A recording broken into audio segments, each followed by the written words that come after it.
நாமம் மகிமைப்படுவதாக. இந்த வேளையில் எனக்கு கொடுக்கப்பட்டிருக்கிற மிஷனரி யாருன்னா ஸ்மித் விக்கிள்ஸ்பர்த், தேவனுடைய ஊழியக்காரராகிய ஸ்மித் விக்கிள்ஸ்பர்த்.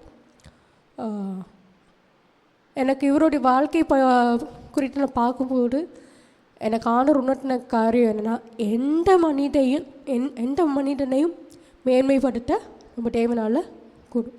ஆண்டவருடைய பார்வையில் இவங்க படித்தவங்க, இவங்க படிக்காதவங்க, இவங்க ஏழை, இவங்க பணக்காரங்க, இவங்க கருப்பினட்டவர்கள், இவர்கள் வெள்ளைக்காரர்கள், இல்லை இவங்க உலகத்தார், இவங்க ரசிக்கப்பட்டவங்க அப்படின்னு ஆண்டவருடைய பார்வையில் பாரபட்சம் எதுவுமே இல்லை. ஆண்டவர் தாயின் கருவில் உருவாகும் முன்பே ஒருத்தவங்களை முன்குறித்திருக்காருன்னா அது யாராக இருந்தாலும் அவர்களை மேன்மைப்படுத்த நம்ம தேவனால் கூடும்.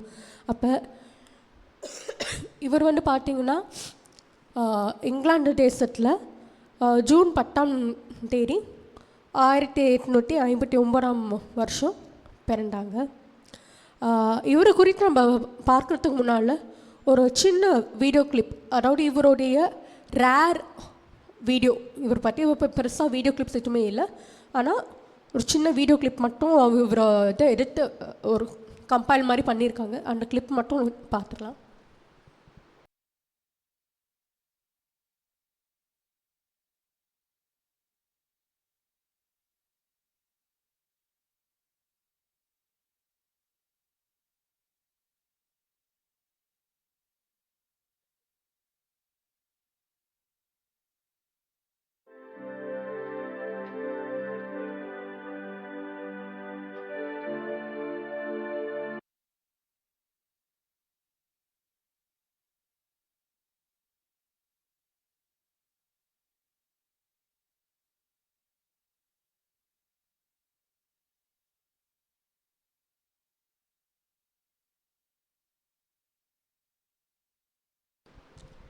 இவர் தான் ஸ்மித் விக்கிள்ஸ்வர்த், அது அவருடைய மனைவி மேரி ஜேன்.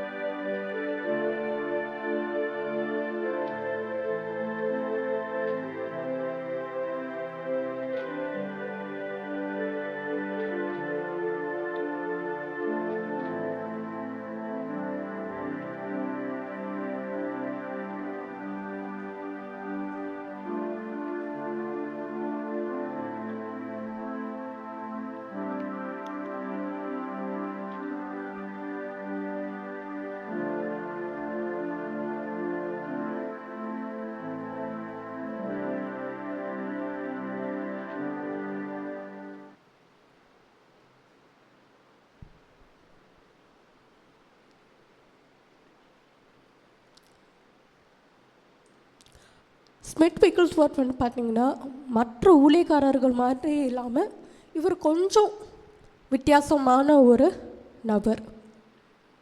இவருடைய ஊழியங்கள், இவருடைய style of method of ministry எல்லாமே பார்த்திங்கன்னா மற்ற ஊழியக்காரர்களோடு கம்பேர் பண்ணும்போது கொஞ்சம் வித்தியாசமாகவும் இருக்கும். கொஞ்சம் இது பார்த்திங்கன்னா நம்மளால் கற்பனை செய்து பார்க்க முடியாத அளவு இருக்கும். இவர் ஏழ்மையான குடும்பத்தில் பிறந்தவர். இங்கிலாந்து தேசத்தில் ஒரு ஏழ்மையான குடும்பத்தில் பிறந்தவர். அவர் ஸ்கூலுக்கெல்லாம் அவர் போனது இல்லை, படிப்பறிவு அவருக்கு இல்லை. சின்ன வயசு 6 வயசுலேருந்தே அவர் என்ன பண்ணார்னா, குடும்ப சூழ்நிலை காரணமாக அவர் சின்ன வேலை, அவருக்கு என்னென்ன வேலையெல்லாம் கிடைக்குமோ அந்த வேலையெல்லாம் அவர் என்ன பண்ணார், தன் அப்பா அம்மா கூட சேர்ந்து அவர் செஞ்சுட்டு இருந்தார். இயற்கையாகவே அவங்க பார்த்திங்கன்னா அவங்க மெத்தடிஸ்டோடைய டினாமினேஷனில் இருந்த ஒரு ஃபேமிலி. ஆனால் அப்பாவும் அம்மாவும் ஒரு வைராக்கியமான ஃபேமிலியாக பார்த்தா அவங்களுக்கு அந்த அளவுக்கு வைராக்கியம் இல்லை. அந்த கடமைக்காக அவங்க என்ன பண்ணுவாங்க, அவங்க 3 பேரும் சர்ச்சுக்கு போவாங்க, வருவாங்க, இப்படி தான் இருந்தாங்க. ஆனால் இதில் ஒரு முக்கியமான ரோல் யார் ப்ளே பண்ணுறாங்கன்னு பார்த்தா ஸ்மித் விக்கிள்ஸ்வர்த்தோடைய பாட்டி. அவங்க என்ன பண்ணுவாங்கன்னா, எப்போ பார்த்தாலும் ஸ்மித் விக்கிள்ஸ்வர்த் கிட்ட ஆண்டவரை பற்றி பேசிட்டு, ஆண்டவருடைய போதனைகளை பற்றி பேசிட்டு, அவரை ஒவ்வொரு முறையும் அந்த ரட்சிப்புக்குள்ளே ஸ்மித் விக்கிள்ஸ்வர்த் சின்ன வயசுலேருந்தே அவங்கள கைட் பண்ணிகிட்டே வந்தாங்க. அப்படி கைட் பண்ணும்போது அவருக்குள்ள ஒரு தாகம், நம்ம இன்னும் ஆண்டவரை பற்றி அறிஞ்சுக்கணும். ஆனால் அவருக்கு அதுக்கான சூழ்நிலை எதுவுமே அமையலை. அதுக்கப்புறம் அவர் என்ன ஆகிறாரு, கொஞ்சம் பெரியவர் ஆகிறாரு. பெருசாகிற வரைக்குமே அவருக்கு பைபிளில் படிச்சதும் இல்லை, அவருக்கு படிக்கவும் தெரியாது. இப்போது அவருடைய வாழ்க்கையில் ரெண்டாவதாக ஒரு பெண்மணி அவர் வாழ்க்கையில் ஒரு இம்பார்ட்டண்ட்டான ரோல் வந்து என்ன பண்ணுறாங்க, ப்ளே பண்ணுறாங்க. அது யாருன்னா, இப்போ நம்ம பார்த்தோம்ல அவருடைய துணைவியார் மேரி ஜேன். மேரி ஜேன் வந்து பார்த்திங்கன்னா இந்த வில்லியம் பூத் அவங்க கூட என்ன பண்ணாங்கன்னா சால்வேஷன் ஆர்மியில் வேலை செஞ்சுன்னு இருந்த ஒரு பெண்மணி. அந்த பெண்மணி தான் என்ன பண்ணாங்கன்னா வில்லியம் பூத் வந்து எழுத, படிக்க, பைபிளை வாசிக்க, இப்படியெல்லாம் அவங்க என்ன பண்ணாங்க, சொல்லிக் கொடுக்க ஆரம்பித்தாங்க.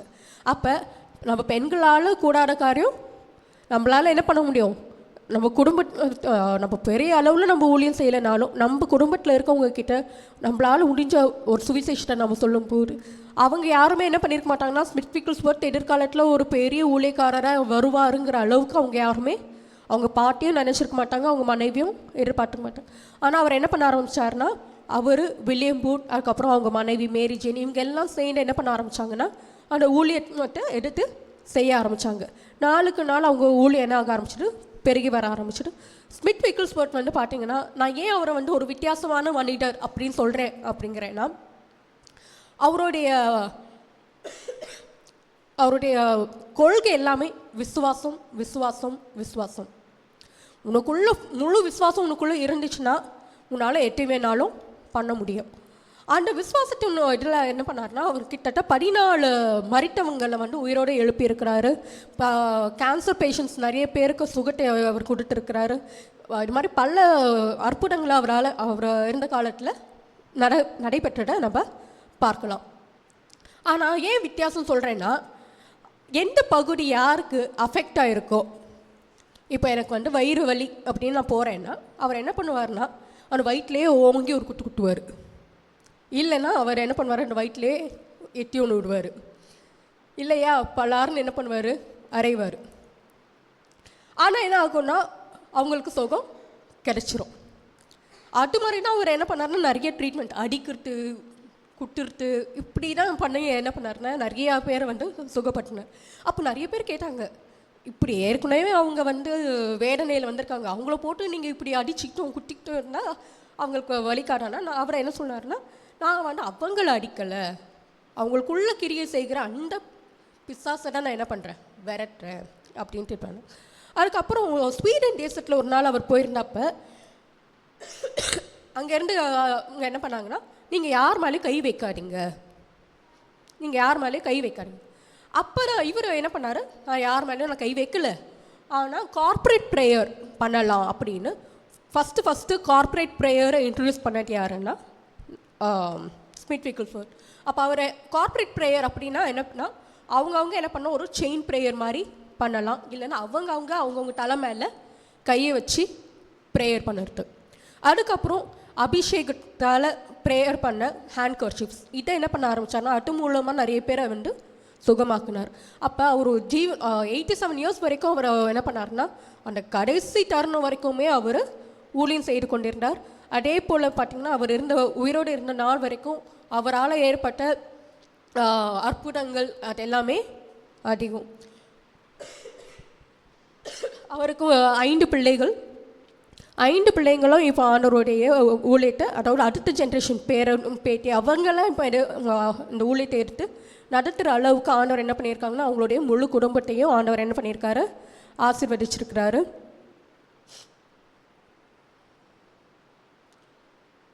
இவருடைய முக்கியமான கொள்கை, அதாவது இப்போ உங்களுக்கு ஒரு காரியம் நடக்கணும் அப்படின்னா ஒரு 4 பிரின்சிபல் அவர் என்ன பண்ணியிருக்காரு, ஃபாலோ பண்ணுறாரு. அந்த 4 பிரின்சிபல் என்னென்னா,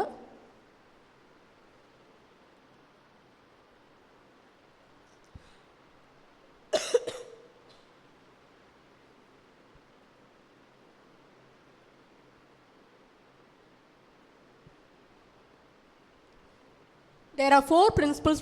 நம்ம மெயின்டைன் பண்ண வேண்டிய 4 பிரின்சிபல் இருக்குது. அது என்னன்னா, டெய்லி நீங்கள் என்ன பண்ணுங்கள், உங்கள் பைபிளில் வாசிங்க. நம்ம என்ன பண்ணுறோம்னா பைபிளை வந்து ஒரு கடமைக்காக சும்மா ஒரு ரீட் அவுட் மாதிரி பண்ணுறோம். ஆனால் அப்படி நம்ம பண்ணக்கூடாது. ரெண்டாவது கொள்கை என்னென்னா, அந்த வார்த்தையை நம்ம என்ன பண்ணணும், உட்கொள்ள வேண்டும். சங்கீதக்காரனாகிய தாவீது சொன்ன அந்த வார்த்தை நான் என்ன பண்ணேன், உட்கொண்டேன். அப்போ நம்ம படிக்கிற ஒரு வார்த்தைகளையும் நம்ம என்ன பண்ணணும், உட்கொள்ள வேண்டும். அடுத்து எந்த அளவு நம்ம உட்கொள்ளணும்னா, அந்த வார்த்தை நம்மளை வழி நடத்தணும். அந்த வார்த்தை முழுவதே நம்மளை என்ன பண்ணணும், முற்றிலுமா நம்மளை நிறைக்கிற அளவுக்கு அந்த வார்த்தையை என்ன பண்ணணும், நம்ம உட்கொள்ள வேண்டும். கடைசியாக பார்க்கும்போது அந்த வார்த்தையில் என்ன இருக்கோ அதன்படி நம்ம என்ன பண்ணணும், செயல்பட வேண்டும். இது 4 பிரின்சிபலை நம்ம மெயின்டைன் பண்ணும்போது நிச்சயமாக ஆண்டவர் நம்மளை கொண்டும் என்ன பண்ணுவார், பெரிய காரியங்களை அவர் செய்வார். அடுத்து நம்ம பார்க்குறோம், அவருடைய இன்னொரு கொள்கை என்னென்னா, 20 நிமிஷத்துக்கு மேலே யாருக்கும் என்ன பண்ண மாட்டார், ப்ரேயர் பண்ண மாட்டார். அதே சமயத்தில் ஒரு ப்ரேயருக்கும் இன்னொரு ப்ரேயருக்கும் 20 நிமிஷத்துக்கு மேலே கேப்பும் விட மாட்டார். அப்போ 20 நிமிஷத்துக்கு ஒரு முறை என்ன பண்ணுவார், ப்ரேயர் பண்ணிக்கிட்டே இருப்பார். அடுத்து இப்போ ஒருத்தவங்க ஜெப குறிப்பு அப்படின்னு உங்ககிட்ட கொடுக்குறாங்கன்னா, அந்த ஜெப குறிப்புக்கு அவர் ஒரே ஒரு முறை மட்டும்தான் ப்ரேயர் பண்ணுவார். அந்த ஒரு முறை ப்ரேயர் பண்ணும்போதே நீங்கள் அந்த ஜெபத்துக்கு ஆண்டவர் பதில் தருவார்னு நீங்கள் என்ன பண்ணணும், விசுவாசிக்கணும். நீங்கள் 2வது முறையும் அதே ஜெப குறிப்பு கொண்டு அவர்கிட்ட நீங்கள் போய் பாஸ்டர் எனக்கு இதுக்காக ஜெபம் பண்ணுங்கன்னா, உங்களுக்குள்ளே அவிசுவாசம் இருக்குது, அதனால் நீ இந்த இடத்த விட்டே இந்த இடத்துல நீ கிளம்பிடு அப்படின்னு சொல்லி அவர் அனுப்பிடுவார். அப்போ நம்ம ஒரு காரியத்துக்காக நம்ம ஜெபிக்கிறோம் அப்படின்னா, ஆண்டவர் அந்த ஜெபத்துக்கு கேட்பார், அந்த ஜெபத்திற்கு பதிலை தருவாருங்கிறத நம்ம என்ன பண்ணணும், விசுவாசிக்கணும். அது மட்டும் இல்லாமல் அந்த ஜெபத்துக்கு நம்ம என்ன பண்ணுவோம், நம்ம எதுக்காக ஜெபம் பண்ணுறோமோ அந்த காரியத்தை நம்ம பெற்றுக்கொள்வோங்கிற விசுவாசம் நமக்குள்ள காணப்பட வேண்டும்.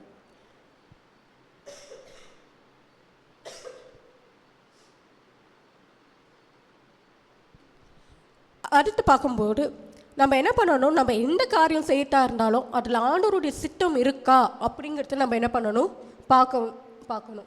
அப்போ ஒவ்வொரு காரியத்துலையும் ஆண்டவருடைய சித்தத்தை நம்ம எதிர்பார்க்கும்போது அந்த ஆண்டவருடைய சித்தம் சரியான நேரத்தில் சரியான இடத்துல நம்மளை என்ன பண்ணும், கொண்டு போய் நம்மளை நிறுத்தும்.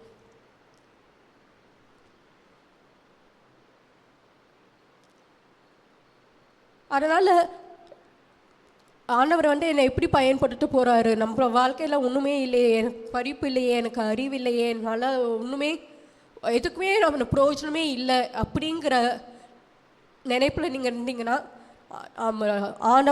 ஆண்டவரால் எந்த மனிதனே என்ன பண்ண முடியும், எடுத்து பயன்படுத்த முடியும். இவர் படிப்பறிவு இல்லை, முக்கியமாக இவர் வேலை செஞ்சுட்டு பார்த்திங்கன்னா பல வேலைகள் அவங்க அம்மாவை கூட சேர்ந்து, இப்போ ஊட்டிலெல்லாம் பார்த்திங்கன்னா இந்த கேரட் இருப்பாங்க, அது மாதிரி அவர் அவங்க தேசத்தில் அவங்க அம்மா கூட போய் டர்னிப்ஸுங்கிற காய்கறி இருக்கிற வேலை பண்ணார். அதுக்கப்புறம் கொஞ்சம் வளரவும் ப்ளம்பிங்கை என்ன பண்ணிக்கிட்டாரு, ஒரு மெயின் ஆக்குபேஷனாக எடுத்து பண்ணார். இவர் அப்போ சாதா ஒரு ப்ளம்பர் தான், ஆனால் ஆண்டவரோட பார்வையில் சாதா ப்ளம்பர் இல்லை. ஆண்டவர் இவரை கொண்டு தான் என்ன பண்ணார், அந்த முழு தேசத்துக்குமே ஆண்டவர் என்ன பண்ணார்,